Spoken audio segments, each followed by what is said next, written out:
It was 1947, World War II had just ended 2 years earlier, and the US government was sitting on tons of leftover military equipment.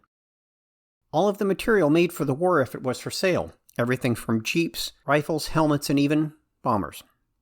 This surplus equipment was the genesis of an outlandish idea of what to do with a surplus B-17 bomber. Oregon entrepreneur Art Lacey figured he could turn the surplus aircraft into a roadside attraction. This is how a World War II bomber got turned into a gas station.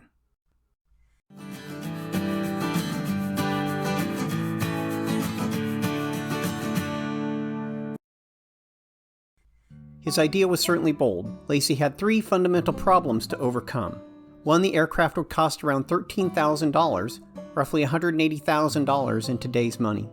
2nd, the bomber was over 2,000 miles away in Oklahoma. 3rd, Lacey had never flown anything larger than a single-engine aircraft. Allowing $2,000 for fuel and expenses, he was able to borrow $15,000 from a local resident. When Lacey made it to Oklahoma, he ran into his first problem. The airfield would not let him fly without a co-pilot, and he had to demonstrate that he could actually fly the plane. He found a mannequin that would fool the control tower into thinking he had a co-pilot, and he managed to successfully take off and land a few times. He ran into trouble when the landing gear stuck on his last approach. Because he had no real co-pilot, he was stuck and unable to attempt a fix. He ended up doing a gears-up belly landing and crashed into another B-17. The airfield manager surprisingly felt sorry for Lacey and sold him a second B-17 for $1,500. This left him nearly out of money.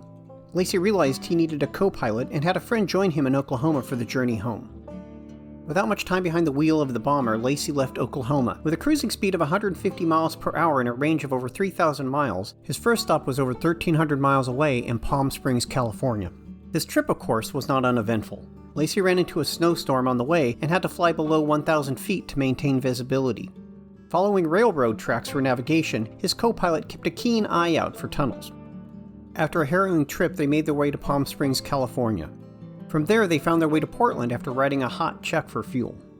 Although he had completed the nearly 3,000-mile journey, the bomber sat at a local airport and was several miles from its destination. Lacey ran into another problem when he attempted to move the bomber from the airport.